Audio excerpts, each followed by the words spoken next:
ಒಬ್ಬರು ಮಹಿಳಾ ಅಧಿಕಾರಿ ಈ ರೀತಿಯಾಗಿ ಪ್ರತಿ ಜಿಲ್ಲೆಯಿಂದನೂ ಕೂಡ ಇಷ್ಟಿಷ್ಟು ಕೋಟಿ ರೂಪಾಯಿಗಳನ್ನು ಪ್ರತಿ ತಿಂಗಳು ಕೊಡಬೇಕು ಅನ್ನುವಂಥ ಆಡಿಯೋ ವೈರಲ್ ಆಗಿತ್ತು. 569 ಲೈಸೆನ್ಸ್ಗಳಲ್ಲಿ ಹಗರಣದ ವಾಸನೆ ಹೊಡಿತಿದೆ. ಅಂದರೆ 4 ಟೇಬಲ್ಸ್ಗೆ ಇದು ಡಿವೈಡ್ ಆಗಬೇಕು ಮತ್ತು ಸಚಿವರಿಗೆ ಹೋಗಬೇಕು. ಹಾಗಾಗಿ ನಾವು ಲಂಚ ಇಲ್ಲದೆ ನಿಮಗೆ ಲೈಸೆನ್ಸನ್ನು ಮಂಜೂರಾತಿ ಮಾಡಿಕೊಡೋಕ್ಕಾಗಲ್ಲ ಅಂತ ಹೇಳಿರ್ತಾರೆ. ಲೋಕಾಯುಕ್ತ ಪೊಲೀಸರು 25 ಲಕ್ಷ ರೂಪಾಯಿಗಳ ಲಂಚದ ಮುಂಗಡ ಹಣವನ್ನು ಪಡೆಯುವಾಗ ಬಂಧನ ಮಾಡಿರ್ತಕ್ಕಂಥದ್ದು. ಇದಿಷ್ಟು ಒಂದಾದರೆ ಮಂತ್ಲಿ ಮನಿ ಅಂತ ಕೊಡಬೇಕಂತೆ. ನೋಡಿ, ಇದೆಲ್ಲ ಕೇಳಕ್ಕೆ ರಸವತ್ತಾದ ಕಥೆಗಳನ್ನ ಪತ್ರಿಕೆಗಳು ಪೂರ್ತಿ ಪುಟಗಳಲ್ಲಿ ಬರೀತಿದಾರಲ್ಲಿ. ನಾವು ನಿಮ್ಮನ್ನು ಸಭ್ಯರು ಅಂದ್ಕೊಂಡಿದ್ವಿ. ಆದರೆ ಸಿದ್ದರಾಮಯ್ಯನಂತಹ ಮಹಾನ್ ಆರ್ಥಿಕ ತಜ್ಞರ ಒಂದು ಸರ್ಕಾರದಲ್ಲಿ ನೀವು ಇವತ್ತು ಸಚಿವ ಸ್ಥಾನದಲ್ಲಿ ಕೂತ್ಕೊಂಡು ಏನ್ರೀ ಮಾಡ್ತಿದ್ದೀರಾ? ವಿಧಾನಸೌಧದ ಕಚೇರಿ ಇರುತ್ತಲ್ಲ ನಿಮ್ಮದು, ವಿಧಾನಸೌಧದಲ್ಲಿ ನಿಮ್ಮ ಚೇಂಬರ್ ಇರುತ್ತಲ್ಲ, ಇಲ್ಲೇ ಈ ಎಲ್ಲ ಡೀಲಿಂಗ್ಸ್ಗಳು ನಡೆದಿದೆ ಅನ್ನುವಂಥ ಆಪಾದನೆ ಬಂದಿದೆ. ಅಂದರೆ ಅಬಕಾರಿ ಸಚಿವರಾಗಿ ನೀವು ಸರ್ಕಾರದ ಬೊಕ್ಕಸವನ್ನು ತುಂಬಿಸೋದನ್ನು ಬಿಟ್ಟು ನಿಮ್ಮ ಮನೆಯ ಬೊಕ್ಕಸವನ್ನೇನಾದರೂ ತುಂಬಿಸ್ಕೊಳ್ತಿದ್ದೀರಾ? ಟಿವಿ ವಿಕ್ರಮದ ಸಮಸ್ತ ವೀಕ್ಷಕರಿಗೆ ಆಟೋವಾಲಾ ಕಾರ್ಯಕ್ರಮಕ್ಕೆ ಆತ್ಮೀಯವಾದ ಸ್ವಾಗತ. ನಾನು ನಿಮ್ಮ ಜಯಂತ್ ಪಾಂಡೆ. ಸ್ನೇಹಿತರೆ, ಆಟೋವಾಲಾ ಕಾರ್ಯಕ್ರಮಕ್ಕೆ ನಾವಿಂದು ಆಯ್ದುಕೊಂಡಂತಹ ವಿಷಯ, ಏನ್ರಿ ಮಾಡ್ತಾ ಇದ್ದೀರಾ ತಿಮ್ಮಾಪುರ ಅವರೇ? ಹೌದು ಕಣ್ರಿ, ಏನ್ರಿ ಮಾಡ್ತಾ ಇದ್ದೀರಾ?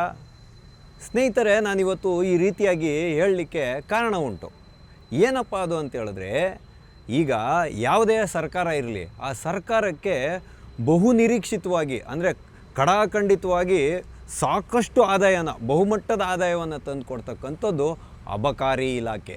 ಅಬಕಾರಿ ಇಲಾಖೆ ಅಂದರೆ ಎಕ್ಸೈಸ್ ಡಿಪಾರ್ಟ್ಮೆಂಟ್ ಇದೆಯಲ್ಲ, ಇದು ಯಾವುದೇ ಸರ್ಕಾರ ಬಂದರೂ ಕೂಡ ಇದನ್ನು ಅದರ ಅಬಕಾರಿ ಇಲಾಖೆ ಮೇಲೆ ಯಾವ ರೀತಿಯಾಗಿ ಬೇಕಾದ್ರೂ ತೆರಿಗೆಯನ್ನು ಜಾಸ್ತಿ ಮಾಡ್ಬೋದು. ಯಾರೂ ಹೇಳೋರಿಲ್ಲ, ಕೇಳೋರಿಲ್ಲ. ಅದರ ತೆರಿಗೆಯ ಹೊರೆಯನ್ನು ಹೊರೋದು ಮಾತ್ರ ಮದ್ಯಪ್ರಿಯರು. ಹಾಗಾಗಿ ಈ ಮದ್ಯಪ್ರಿಯರ ಮೇಲೆ ತೆರಿಗೆನ ಹೇರಿ ಕರ್ನಾಟಕ ರಾಜ್ಯ ಸರ್ಕಾರ ತನ್ನ ಬೊಕ್ಕಸವನ್ನು ತುಂಬಿಸ್ಕೊಳ್ತಿದೆ. ಅದು ಒಂದು ಭಾಗ. ಆದರೆ ಈ ಅಬಕಾರಿ ಇಲಾಖೆಗೆ ಸ್ವಲ್ಪ ಹಿರಿಯ ರಾಜಕಾರಣಿ ತಿಮ್ಮಾಪುರ ಅವರನ್ನು ಸಚಿವರನ್ನಾಗಿ ನೇಮಕ ಮಾಡಲಾಯಿತು. ಯಾವಾಗ ಕಾಂಗ್ರೆಸ್ ಸರ್ಕಾರ ಅಸ್ತಿತ್ವಕ್ಕೆ ಬಂತಲ್ಲ, ಆವಾಗ ಇವರು ಸಚಿವರಾಗಿ ಅಧಿಕಾರವನ್ನು ಸ್ವೀಕಾರ ಮಾಡಿದ್ರು. ಆದರೆ ಆ ಇಲಾಖೆ ಮೇಲೆ ಲಂಚದ ಆರೋಪಗಳು ಕೇಳಿ ಬರ್ತಾನೆ ಇತ್ತು. ಸಾಕಷ್ಟು ಘಟನೆಗಳು ಆಗೋಗಿದೆ ಸಿದ್ದರಾಮಯ್ಯ ಅವರ ಸರ್ಕಾರ ಬಂದ ಮೇಲೆ. ಒಬ್ಬರು ಮಹಿಳಾ ಅಧಿಕಾರಿ ಈ ರೀತಿಯಾಗಿ ಪ್ರತಿ ಜಿಲ್ಲೆಯಿಂದನೂ ಕೂಡ ಇಷ್ಟಿಷ್ಟು ಕೋಟಿ ರೂಪಾಯಿಗಳನ್ನು ಇವ್ರಿಗೆ ತಿಮ್ಮಾಪುರ ಅವ್ರಿಗೆ ಪ್ರತಿ ತಿಂಗಳು ಕೊಡಬೇಕು ಅನ್ನುವಂಥ ಆಡಿಯೋ ವೈರಲ್ ಆಗಿತ್ತು. ಈ ಹಿಂದೆ ಕೂಡ ಹಲವಾರು ಜನ ಅಬಕಾರಿ ಸಿಬ್ಬಂದಿಯ ಅರೆಸ್ಟ್ ಆಗಿದೆ. ಮತ್ತು CL7 ಅಂತ ಹೇಳುವಂತಹ 569 ಲೈಸೆನ್ಸ್ಗಳಲ್ಲಿ ಹಗರಣದ ವಾಸನೆ ಹೊಡಿತಿದೆ. ಅಂದರೆ ಈ ಲೈಸೆನ್ಸ್ಗಳನ್ನ ಪ್ರತಿ ವರ್ಷ ರಿನ್ಯೂವಲ್ ಮಾಡ್ತಾರಲ್ಲ, ಅದನ್ನು ಮತ್ತೆ ಇದು ಮಾಡಬೇಕಲ್ಲ, ರಿನ್ಯೂವಲ್ ಮಾಡಬೇಕಲ್ಲ, ಆವಾಗ ಲಂಚವನ್ನು ಸ್ವೀಕಾರ ಮಾಡ್ತಾರೆ ಅಂತ. ಈ ಒಂದು ಮದ್ಯದ ವಾಸನೆ ಇದೆಯಲ್ಲ, ಅದಕ್ಕಿಂತ ಘಾಟಾದ ವಾಸನೆ ಇದರಲ್ಲಿದೆ ಅಂತ ಆರೋಪಗಳು ಕೇಳಿ ಬರ್ತಿದೆ. ಮತ್ತು ಈಗ ಒಂದು ಘಟನೆ ನಡೆದೋಯ್ತು. ಶನಿವಾರದ ದಿನ ಈ ಅಬಕಾರಿ ಇಲಾಖೆಗೇ ಒಬ್ಬರು DC ಅಂತ ಇರ್ತಾರೆ, ಜಗದೀಶ್ ನಾಯಕ್ ಅಂತ. ಅವರು ಮತ್ತು ಒಬ್ಬರು ತಮ್ಮಣ್ಣ ಅನ್ನೋ ಒಬ್ಬರು ಅಧಿಕಾರಿ, ಅಬಕಾರಿ ಇಲಾಖೆಯವರು. ಇಲ್ಲಿ ಏನಾಗಿದೆ ಅನ್ನೋದು ಅಂದರೆ, ಘಟನೆಯ ಹಿನ್ನೆಲೆ ಏನು ಅಂದರೆ, ಲಕ್ಷ್ಮೀನಾರಾಯಣ ಅನ್ನೋರು ಅವರ ಪುತ್ರ, ಅವ್ರ ಮಗನಿಗೂ ಒಂದು ಬಾರನ್ನು ಓಪನ್ ಮಾಡಬೇಕು ಬನ್ನೇರುಘಟ್ಟದಲ್ಲಿ ಅಂತ ಒಂದು ಲೈಸೆನ್ಸ್ಗೆ CL7 ಅನ್ನೋವಂಥ ಒಂದು ಮದ್ಯದ ಬಾರ್ ಓಪನ್ ಮಾಡುವ ಲೈಸೆನ್ಸ್ಗೆ ಅಪ್ಲೈ ಮಾಡ್ತಾರೆ. ಅದಕ್ಕೆ ಸರಿಸುಮಾರು 14.5 ಲಕ್ಷ ರೂಪಾಯಿಗಳ ಸರ್ಕಾರಿ ವೆಚ್ಚವನ್ನು ಕೊಡಬೇಕಾಗುತ್ತೆ. ಅದನ್ನು ಅವರು ಪಾವತಿ ಮಾಡಿದ್ದಾರೆ. ಪಾವತಿ ಮಾಡುವಾಗ ಈ ಜಗದೀಶ್ ನಾಯಕ್ ಅಂತ ಹೇಳುವಂಥ ಅಬಕಾರಿ DC ಏನಿದ್ದಾರೆ, ಇವರು 80 ಲಕ್ಷ ರೂಪಾಯಿಗಳ ಬೇಡಿಕೆಯನ್ನು ಇಟ್ಟಿದ್ದಾರೆ. ಸೂಪ್ರಿಡೆಂಟ್ ಅಂತ ಇದ್ದಾರೆ ಅಬಕಾರಿ ಇಲಾಖೆಯಲ್ಲಿ, ತಮ್ಮಣ್ಣ ಅನ್ನೋರು. ಅವರು 1.5 ಕೋಟಿ ರೂಪಾಯಿಯ ಲಂಚದ ಬೇಡಿಕೆಯನ್ನು ಇಟ್ಟಿದ್ದಾರೆ. ಎರಡೂ ಸೇರಿ 2.30 ಲಕ್ಷ ರೂಪಾಯಿಗಳ ಲಂಚ ಆಗುತ್ತೆ. ಅದನ್ನು ಲಕ್ಷ್ಮೀನಾರಾಯಣ ಅವರು ಪ್ರಶ್ನೆ ಮಾಡ್ತಾರೆ. ಪ್ರಶ್ನೆ ಮಾಡಿದಾಗ ಜಗದೀಶ್ ನಾಯಕರು ಕೊಡುವಂಥ ಉತ್ತರ ಏನು ಅಂದರೆ, ಇದರಲ್ಲಿ ನಾವು ಸಚಿವರಿಗೆ ಕೊಡಬೇಕು, ಅಂದರೆ 4 ಟೇಬಲ್ಸ್ಗೆ ಇದು ಡಿವೈಡ್ ಆಗಬೇಕು ಮತ್ತು ಸಚಿವರಿಗೆ ಹೋಗಬೇಕು. ಹಾಗಾಗಿ ನಾವು ಲಂಚ ಇಲ್ಲದೆ ನಿಮಗೆ ಲೈಸೆನ್ಸನ್ನು ಮಂಜೂರಾತಿ ಮಾಡಿಕೊಡೋಕ್ಕಾಗಲ್ಲ ಅಂತ ಹೇಳಿರ್ತಾರೆ. ಆಗ ಲಕ್ಷ್ಮೀನಾರಾಯಣ ಅನ್ನೋರು ಹೋಗಿ ಲೋಕಾಯುಕ್ತಕ್ಕೆ ದೂರನ್ನು ಕೊಟ್ಟಿರ್ತಾರೆ.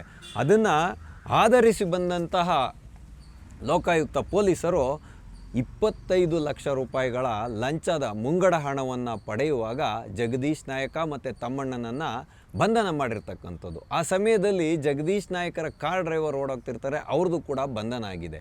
ಈ ಬನ್ನೇರುಘಟ್ಟದಲ್ಲಿ ಈ ಬಾರನ್ನು ಓಪನ್ ಮಾಡಲಿಕ್ಕೆ ಒಂದು ಲೈಸೆನ್ಸನ್ನು ಕೊಡೋ ವಿಷಯದಲ್ಲಿ 2,30,00,000 ರೂಪಾಯಿಗಳ ಲಂಚದ ಒಂದು ಬೇಡಿಕೆಯನ್ನು ಇಟ್ಟಿರ್ತಕ್ಕಂಥದ್ದು ಹೇಸಿಗೆ ತರಿಸುವಂಥ ಕೆಲಸ. ಯಾಕೆ ಅಂತಂದರೆ ಮದ್ಯಪಾನ ಮಾಡ್ತಕ್ಕಂಥದ್ದೇ ಮೊಟ್ಟ ಮೊದಲು ಸಮಾಜದಲ್ಲಿರ್ತಕ್ಕಂಥ ಒಂದು ಪಿಡುಗು.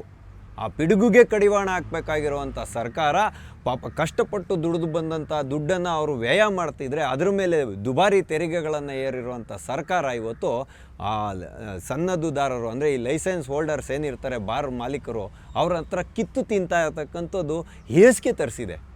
ಯಾಕೆಂದರೆ ಈ ಎಲ್ಲ ಹೊರೆ ಹೋಗಿ ಮತ್ತೆ ಬೀಳೋದು ಆ ಮದ್ಯಪ್ರಿಯರ ಮೇಲೆ. ಅವರು ಅಷ್ಟೋ ಇಷ್ಟೋ ದುಡ್ಕೊಂಡು ಸಂಸಾರಗಳನ್ನ ಸಾಕೋವಂಥವ್ರು ತಾವು ದುಡ್ದಿದ್ದ ದುಡ್ಡೆಲ್ಲ ತೊಗೊಂಬಂದು ಸಿದ್ದರಾಮಯ್ಯನ ಸರ್ಕಾರದ ಅಬಕಾರಿ ಇಲಾಖೆ ಕೊಟ್ಬಿಟ್ಟು ಖಾಲಿ ಕೈಯಲ್ಲಿ ಮನೆಗೆ ಹೋಗುವಂಥ ಕಾಲ ಇವತ್ತು ನಿರ್ಮಾಣ ಆಗಿದೆ. ಇದಿಷ್ಟು ಒಂದಾದರೆ ಮಂತ್ಲಿ ಮನಿ ಅಂತ ಕೊಡಬೇಕಂತೆ. ನೋಡಿ, ಇದೆಲ್ಲ ಕೇಳೋಕ್ಕೆ ರಸವತ್ತಾದ ಕಥೆಗಳನ್ನ ಪತ್ರಿಕೆಗಳು ಪೂರ್ತಿ ಪುಟಗಳಲ್ಲಿ ಬರೀತಿದಾರಲ್ರಿ. ತಿಮ್ಮಾಪುರ ಅವರೇ, ನಾವು ನಿಮ್ಮನ್ನು ಸಭ್ಯರು ಅಂದ್ಕೊಂಡಿದ್ವಿ, ಹಿರಿಯ ರಾಜಕಾರಣಿಗಳು ಗೌರವಯುತವಾಗಿ ನಡ್ಕೊಳ್ತೀರಿ ಅಂತ ತಿಳ್ಕೊಂಡಿದ್ರಿ. ಆದರೆ ಸಿದ್ದರಾಮಯ್ಯನಂತಹ ಮಹಾನ್ ಆರ್ಥಿಕ ತಜ್ಞರ ಒಂದು ಸರ್ಕಾರದಲ್ಲಿ ನೀವು ಇವತ್ತು ಸಚಿವ ಸ್ಥಾನದಲ್ಲಿ ಕೂತ್ಕೊಂಡು ಏನ್ರೀ ಮಾಡ್ತಿದ್ದೀರಾ ಅಂತ ಪ್ರಶ್ನೆ ಮಾಡೋಷ್ಟು ಕೂಡ ನಮ್ಗೆ ಇವತ್ತು ಅಧಿಕಾರ ಇಲ್ಲ. ಯಾಕೆ ಅಂತೇಳಿದ್ರೆ ಎದುರಿಸಿ ಬದುರಿಸಿ FIRಗಳನ್ನ ಹಾಕೋದು, ಬೇಕು ಬೇಡ್ದಂಗೆ ಧಮಕಿಗಳು ಹಾಕೋದನ್ನು ನಿಮ್ಮ ಸರ್ಕಾರ ಮಾಡ್ತಿದೆ. ಆದರೆ ನೀವು ಮಾಡೋ ಆರೋಪಗಳು, ನಿಮ್ಮ ಮೇಲೆ ಬರುವಂಥ ಆರೋಪಗಳಿರ್ಬೋದು, ಆಪಾದನೆಗಳಿರ್ಬೋದು, ನಡೀತಿರುವಂಥ ಹಗರಣಗಳ ಬಗ್ಗೆ ಯಾರೂ ಪ್ರಶ್ನೆ ಮಾಡೋಂಗಿಲ್ಲ. ಯಾಕೆ ಅಂದರೆ ನಿಮ್ಮ ಸರ್ಕಾರದಲ್ಲಿ ನೀವು ಸ್ಪಷ್ಟತೆಯನ್ನೇ ಪಡಿಸ್ಬಿಟ್ಟಿದ್ದೀರಾ. ಹಗರಣಗಳೇನಿದ್ರು, ಭ್ರಷ್ಟಾಚಾರಗಳೇನಿದ್ರು ಸರ್ಕಾರಿ ಅಧಿಕಾರಿಗಳ ಮಟ್ಟದಲ್ಲಿ ಮಾತ್ರ ನಡೀತವೆ. ನಮ್ಮ ಸಚಿವರುಗಳೆಲ್ಲ ಶುದ್ಧ ಹಸ್ತರು ಅಂತ. ಯಾಕೆಂದರೆ ನಾವು ನೋಡಿದ್ದೀವಿ, ವಾಲ್ಮೀಕಿ ಹಗರಣ ಇರ್ಬೋದು, ಮೂಡ ಹಗರಣ ಇರ್ಬೋದು, ಇವಾಗ ಗ್ರಾಮ ಪಂಚಾಯಿತಿ ಇಲಾಖೆಗಳಲ್ಲಿ ನಡೆದಿರೋ ಹಗರಣ ಇರ್ಬೋದು, ಲೋಕೋಪಯೋಗಿ ಇಲಾಖೆಯಲ್ಲಿ ನಡೆದಿರೋ ಹಗರಣ ಇರ್ಬೋದು, ಇಂಥ ಎಲ್ಲ ಹಗರಣಗಳಲ್ಲಿ ನೀವು ಈ ರೀತಿಯ ಸ್ಪಷ್ಟತೆಯನ್ನು ಕೊಟ್ಬಿಟ್ಟಿದ್ದೀರಾ. ಯಾಕೆ ಅಂತ ಹೇಳಿದ್ರೆ ನಮ್ಮ ಮಂತ್ರಿಗಳು ಯಾವುದೇ ವಿಧವಾದಂಥ ಭ್ರಷ್ಟಾಚಾರ ಮಾಡಲ್ಲ, ನಾವು ಶುದ್ಧ ಹಸ್ತರು ಅಂತೇಳುವಂಥ ಒಂದು ಸಿದ್ಧ ಉತ್ತರವನ್ನು ಸಮಾಜದ ಮುಂದೆ ಕೊಟ್ಬಿಟ್ಟಿದ್ದೀರಾ. ಹಾಗಾಗಿ ನಿಮ್ಮ ಒಂದು ವಿಧಾನಸೌಧದ ಕಚೇರಿ ಇರುತ್ತಲ್ಲ, ನಿಮ್ಮದು ವಿಧಾನಸೌಧದಲ್ಲಿ ನಿಮ್ಮ ಚೇಂಬರ್ ಇರುತ್ತಲ್ಲ, ಇಲ್ಲೇ ಈ ಎಲ್ಲ ಡೀಲಿಂಗ್ಸ್ಗಳು ನಡೆದಿದೆ ಅನ್ನುವಂಥ ಆಪಾದನೆ ಬಂದಿದೆ. ಇದರಲ್ಲಿ ನಿಮ್ಮ ಸುಪುತ್ರ ಇದ್ದಾರಲ್ಲ, ಅವರು ಕೂಡ ಭಾಗಿಯಾಗಿದ್ದಾರೆ ಅನ್ನುವಂಥ ಮಾತುಗಳು ಇವತ್ತು ಎಲ್ಲ ಕಡೆಗೆ ಹರಿದಾಡ್ತಿರ್ತಕ್ಕಂಥದ್ದು, ಪತ್ರಿಕೆಗಳಲ್ಲಿ ಕುಲ್ಲಂಕುಲ್ಲವಾಗಿ ಬರೆದಾಕಿದ್ದಾರೆ. ಇದಕ್ಕೆ ನಿಮ್ಮ ಉತ್ತರ ಏನು ತಿಮ್ಮಾಪುರ ಸಚಿವರೇ ಅಂತ ನಾವು ಪ್ರಶ್ನೆಯನ್ನು ಕೇಳಲೇಬೇಕು. ಯಾಕೆ ಅಂತ ಹೇಳಿದ್ರೆ ಅಬಕಾರಿ ಸಚಿವರಾಗಿ ನೀವು ಸರ್ಕಾರದ ಬೊಕ್ಕಸವನ್ನು ತುಂಬಿಸೋದನ್ನು ಬಿಟ್ಟು ನಿಮ್ಮ ಮನೆಯ ಬೊಕ್ಕಸವನ್ನೇನಾದರೂ ತುಂಬಿಸ್ಕೊಳ್ತಿದ್ದೀರಾ ಅಂತ ನಾವು ಪ್ರಶ್ನೆ ಮಾಡ್ಬೋದಲ್ವೇ? ಯಾಕೆಂದರೆ ಇಷ್ಟೆಲ್ಲ ಆಪಾದನೆಗಳು ಬರ್ತಿರುವಾಗ ಅದ್ರ ಹಿಂದೆ ಏನೋ ಇರ್ಬೋದಲ್ಲ, ಬೆಂಕಿ ಇಲ್ಲದೆ ಹೊಗೆ ಆಡಲ್ಲ ಅಂತ ಹೇಳ್ತಾರಲ್ಲ, ಆ ರೀತಿಯಾಗಿ ನೀವೇನಾದರೂ ಭ್ರಷ್ಟಾಚಾರದಲ್ಲಿ ತೊಡಗಿದ್ದೀರಾ ಅಂತ ಪ್ರಶ್ನೆ ಮಾಡ್ಬೋದಲ್ವೇ? ಯಾಕೆಂದರೆ ನೀವು ಸಭ್ಯರ ಹತ್ರ ಕಾಣ್ತೀರಾ, ನಾವು ನಿಮ್ಮ ಮೇಲೆ ನಂಬಿಕೆ ಇಟ್ಟಿದ್ವಿ, ನೀವು ಭ್ರಷ್ಟಾಚಾರ ಮಾಡಲ್ಲ ಅಂತ. ಆದರೆ ಇವತ್ತು ಬರ್ತಿರೋವಂಥ ವರದಿಗಳನ್ನು, ಆರೋಪಗಳನ್ನು ನೋಡ್ತಾ ಇದ್ದರೆ ಇದು ಹುಸಿಯಾಗಿದೆಯೇ ಅನ್ನುವಂಥ ಒಂದು ಪ್ರಶ್ನೆ ನನ್ನನ್ನು ಕಾಡ್ತಿರ್ತಕ್ಕಂಥದ್ದು. ಅದು ಹೋಗಲಿ, ತಟ್ಟಿಗಿರಲಿ. ಈ ಕಾಂಗ್ರೆಸ್ ಸರ್ಕಾರ ತಾನು ಅಧಿಕಾರಕ್ಕೆ ಬರೋದಕ್ಕೆ ಮುಂಚೆ ಬೊಮ್ಮಾಯಿಯವರ ಸರ್ಕಾರ ಇದ್ದಾಗ ನೀವೇನಪ್ಪ ಅಭಿಯಾನ ಮಾಡಿದ್ರಿ? ಪೇ CM ಅನ್ನುವಂಥ ಒಂದು ಅಭಿಯಾನ ಮಾಡಿದ್ರಲ್ಲ. ಈಗ ನಿಮ್ಮ ಸಚಿವರುಗಳೇ ಈ ರೀತಿಯಾಗಿ ಹಗರಣಗಳ ಮೇಲೆ ಹಗರಣಗಳನ್ನ ಮಾಡ್ಕೊಂಡು ಹೋಗ್ತಿದ್ರೆ, ಲಂಚದ ಮೇಲೆ ಲಂಚ ಕೇಳ್ತಾ ಇದ್ದರೆ, ಇವಾಗ ಕಾಂಗ್ರೆಸ್ ಸರ್ಕಾರದ ಉತ್ತರವೇನು ಅನ್ನೋಂಥ ಪ್ರಶ್ನೆನ ಕೇಳಬೇಕೋ ಕೇಳಬಾರ್ದೋ ಸ್ನೇಹಿತರೆ ನೀವೇ ಹೇಳಿ. ಯಾಕೆ ಅಂತ ಹೇಳಿದ್ರೆ ಊರಿಗೆಲ್ಲ ಒಂದು ನ್ಯಾಯ ಆದರೆ ಕಾಂಗ್ರೆಸ್ ಸರ್ಕಾರಕ್ಕೆ ಒಂದು ನ್ಯಾಯ ಅನ್ನುವಂಥ ನಿರ್ಧಾರವನ್ನು ಇವರು ಹೊಂದಿದ್ದಾರೆ. ಹಾಗಾಗಿ ಇವ್ರ ಮೇಲೆ ಬರುವಂಥ ಎಲ್ಲ ಆರೋಪಗಳು ಇದರಲ್ಲಿ ಯಾವುದು ಉರುಳಿಲ್ಲ ಅಂತ ಕೈ ತೊಳ್ಕೊಂಬಿಟ್ಟು ಕೈಗೆ ಎಣ್ಣೆ ಹಚ್ಕೊಂಡು ಜಾರ್ಕೊಂಡು ಹೊರಟೋಗುವಂಥ ಮನಸ್ಥಿತಿಗೆ ಬಂದು ಕೂತಿದೆ ಈ ಬಂಡಗೆಟ್ಟ ಸರ್ಕಾರ. ಯಾಕೆ ಅಂತ ಹೇಳಿದ್ರೆ ಇವ್ರಿಗೆ ಚರ್ಮವೂ ದಪ್ಪ, ಕಿವಿಗೆ ತಾಮ್ರದ ಕಿವಿ ಆಗಿದೆ, ಸೀಸ ಬಿಟ್ಕೊಂಡಿದ್ದಾರೆ. ಜನರು ಎಷ್ಟೇ ಬಡ್ಕೊಂಡ್ರು ನಮ್ಮ ರೋದನೆ ಇವ್ರಿಗೆ ಮುಟ್ಟೋದೇ ಇಲ್ಲ. ಹಾಗಾಗಿ ಇವಾಗ ಅಬಕಾರಿ ಇಲಾಖೆಗಳು ವರ್ಗಾವಣೆ ಮಾಡೋದಿರ್ಬೋದು, ತಿಮ್ಮಾಪುರ ಅವರ ಹಿಡಿತ ಅಬಕಾರಿ ಇಲಾಖೆಯ ಮೇಲೆ ಇಲ್ಲದೇ ಇರೋದ್ರಿಂದ, ಅಂದರೆ ಹಿಡಿತ ಅನ್ನೋದಕ್ಕಿಂತ ಮೇನು ನನಗೆ ಇಷ್ಟು ಮಂತ್ಲಿ ಅಂತ ಕೊಟ್ಬಿಟ್ರೆ ಆಗೋಯ್ತು ಅನ್ನುವಂಥ ಸ್ಪಷ್ಟತೆ ಸಿಕ್ಕೋಗುತ್ತೆ. ಯಾಕೆಂದರೆ ಭ್ರಷ್ಟಾಚಾರಗಳು ನಡೆಯೋದೇ ಹಂಗೆ. ಯಾಕೆಂದರೆ ಹಿಡಿತ ಅನ್ನೋದಿದ್ರೆ ಭ್ರಷ್ಟಾಚಾರ ಅಲ್ಲಿ ಬರಲಿಕ್ಕೆ ಸಾಧ್ಯ ಇಲ್ಲ. ಹಾಗಾಗಿ ತಿಮ್ಮಾಪುರ ಅವರು ಇವಾಗ ಮಹಿಳಾ ಅಧಿಕಾರಿ ಒಬ್ಬರೇ ಆಡಿಯೋ ವೈರಲ್ ಆಗಿತ್ತಲ್ಲ, ಅದರಲ್ಲಿ ಹೇಳುವಂತೆ ಪ್ರತಿ ಜಿಲ್ಲೆಯಿಂದ ಇಷ್ಟು ತಿಂಗಳಿಗೆ ಕೊಟ್ಬಿಟ್ರೆ ಆಗೋಯ್ತು ಮಂತ್ಲಿ ಮನಿ ಅಂತ ಹೇಳ್ತಿದ್ರಲ್ವ. ಹಾಗಾಗಿ ಮಂತ್ಲಿ ಮನಿಯನ್ನು ತಗೊಂಡು ತಿಮ್ಮಾಪುರ ಅವರು ಈ ಇಲಾಖೆಯನ್ನು ಫ್ರೀ ಬಿಟ್ಬಿಟ್ಟಿದ್ದಾರೆ ಅಂತ ಕಾಣಿಸುತ್ತೆ. ಆರಾಮಾಗಿ ನೀವು ಹೆಂಗೆ ಬೇಕೋ ಮಾಡ್ಕೊಳ್ಳಿ, ನನಗೇನು ದುಡ್ಡು ಬಂದರೆ ಸಾಕು ಅನ್ನೋ ರೀತಿಯಲ್ಲಿ ಈ ಆರೋಪ ಬಂದಿರತಕ್ಕಂಥದ್ದು. ಆದರೆ ಇದಕ್ಕೆ ಸರ್ಕಾರ ಕೊಡುವಂಥ ಸ್ಪಷ್ಟತೆ ಏನು ಅಂದರೆ, ಈ ಆರೋಪದಲ್ಲಿ ಹುರುಳಿಲ್ಲ, ಇದು ಯಾರೋ ಮಾಡಿರೋ ಅಂಥ ಷಡ್ಯಂತ್ರ. ಹಂಗಂದರೆ ಷಡ್ಯಂತ್ರ ಮಾಡಿದವ್ರು ಯಾರು ಅನ್ನೋ ಸ್ಪಷ್ಟತೆ ಕೊಡಿ ಅಂದರೆ ಅದೆಲ್ಲ ನೀವು ಕೇಳಂಗಿಲ್ಲ. ಕಾನೂನಿದೆ, ಕಾನೂನು ತನ್ನ ಕೆಲಸ ಮಾಡ್ಕೊಳ್ಳುತ್ತೆ. ಎಷ್ಟೇ ಎತ್ತರದಲ್ಲಿ ಕೂತಿರಲಿ, ಎಷ್ಟೇ ಕೆಳಗಡೆ ಕೂತಿರಲಿ, ಕಾನೂನು ಎಲ್ರಿಗೂ ಒಂದೇ, ನಾವು ಸಂವಿಧಾನದ ಸಂರಕ್ಷಕರು ಅಂತ ಹೇಳುವಂಥ ಬಡಾಯಿಯನ್ನು ಕೊಚ್ಕೊಳ್ತಾರೆ. ಹಾಗಾಗಿ ಇವಾಗ ಅಬಕಾರಿ ಇಲಾಖೆಯ ಸಿಬ್ಬಂದಿಗಳು ಮಂತ್ಲಿ ಮನಿ ಕಲೆಕ್ಷನ್ನಲ್ಲಿ, ವರ್ಗಾವಣೆಯ ದಂಧೆಯಲ್ಲಿ, ಮತ್ತು ಲೈಸೆನ್ಸ್ಗಳ ನವೀಕರಣದಲ್ಲಿ, ಮತ್ತು ಹೊಸ ಲೈಸೆನ್ಸ್ಗಳನ್ನ ಕೊಡುವುದರಲ್ಲಿ, ಮತ್ತು